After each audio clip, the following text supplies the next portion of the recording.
Alléluia. Bonjour Saint-Esprit. Quelle présence. Merci. Merci Jésus. Merci. Merci Seigneur. Bien-aimé, pourquoi gardais-tu les appels matinales seulement pour toi-même?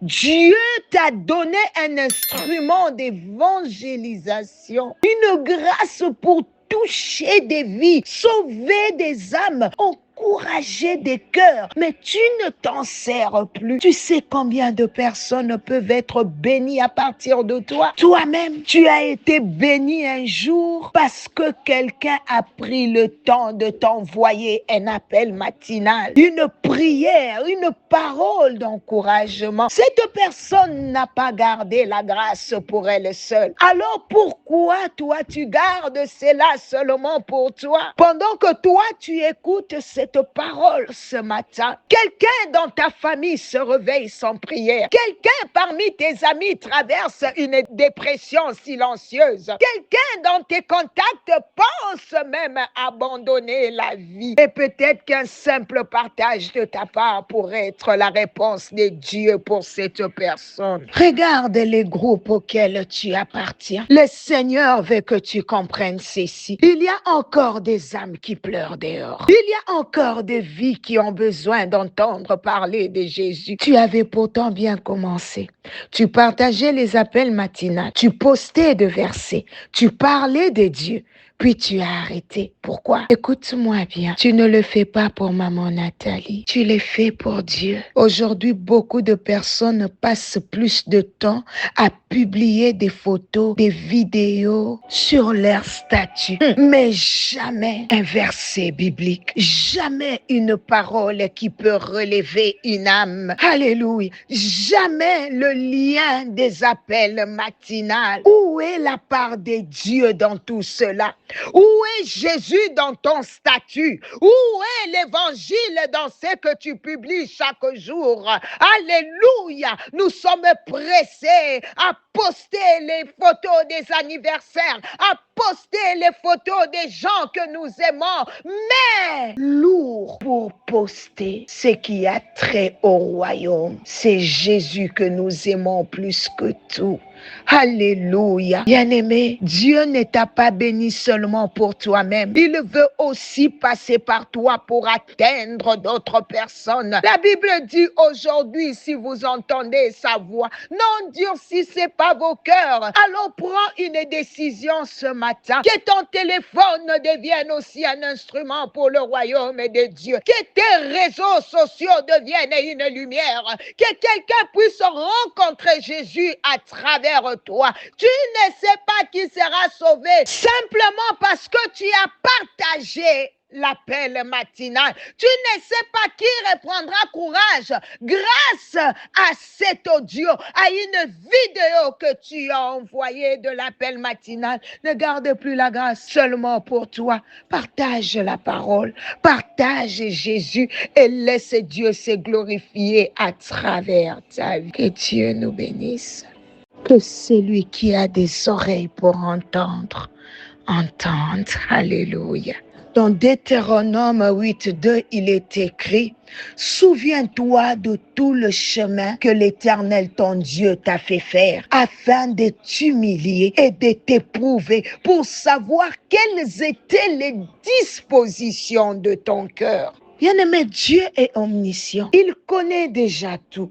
Même ce qui est caché en nous. Mais l'épreuve n'est pas pour informer Dieu. Elle est pour nous révéler à nous-mêmes. Oh, quand l'épreuve arrive, elle expose nos réactions. Elle révèle notre foi. Elle dévoile notre véritable état spirituel. Certains s'éloignent de Dieu, d'autres s'approchent encore plus. L'épreuve est un miroir spirituel. Dans Deutéronome 8:3, quand on descend vers le verset 3, La Bible dit, il t'a humilié afin de t'apprendre que l'homme ne vit pas de pain seulement, mais de tout ce qui sort de la bouche de Dieu.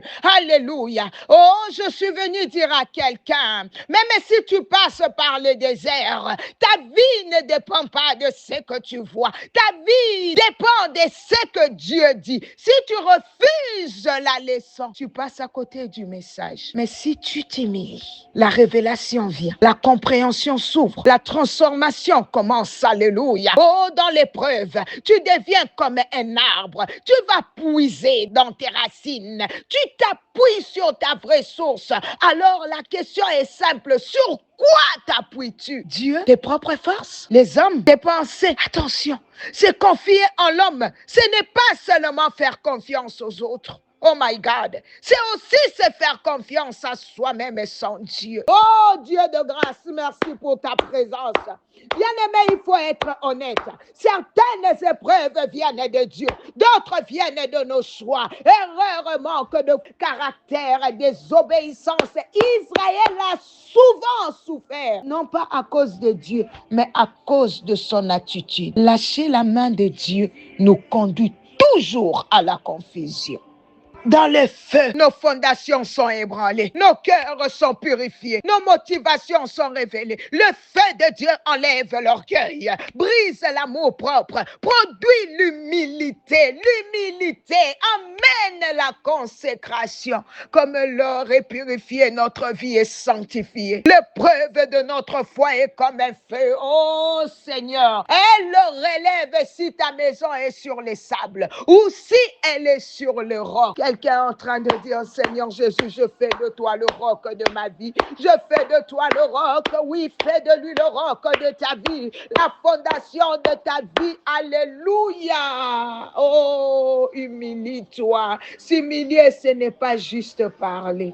Oh oui, je sais que beaucoup ont pris des décisions hier, mais si tu as pris une décision sans Jésus à devenir humble, tu ne pourras pas de toi-même. Alléluia. Oh yes, s'humilier, ça ne s'arrête pas à dire yes, maman Nathalie. Non, c'est se soumettre réellement à Dieu.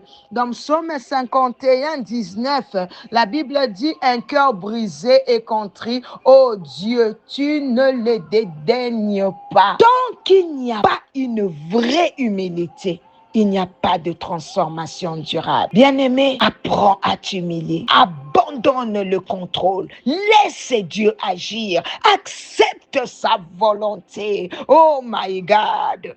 Si tu t'humilies réellement, Dieu soufflera sur ta vie. Dieu soufflera sur ton ministère. Dieu soufflera sur ta destinée. Et tu ne seras plus la même personne. Bien-aimé, l'épreuve te place devant un choix. T'es caché en Dieu ou t'es caché loin de Dieu. Chercher la source divine ou chercher une source étrangère. Mais écoute ceci, n'abandonne pas le Seigneur. Il est ton Père. Alléluia. Personne n'aime l'épreuve. Et c'est dans l'épreuve que nous sommes purifiés. Nous sommes fortifiés, nous sommes transformés. Sans les feux, l'or reste impur. Sans l'épreuve, la foi reste superficielle. L'épreuve révèle ton cœur et ton amour pour Dieu. Oh, je vais prier pour toi. Seigneur, dans ces déserts, dans l'épreuve, révèle le cœur de cette sœur. Le cœur de ses frères. Apprends-nous, Seigneur, à dépendre de toi seul. Purifie-nous par ton feu, Père, et donne-nous un esprit humble et soumis, Jésus. Jésus. Jésus.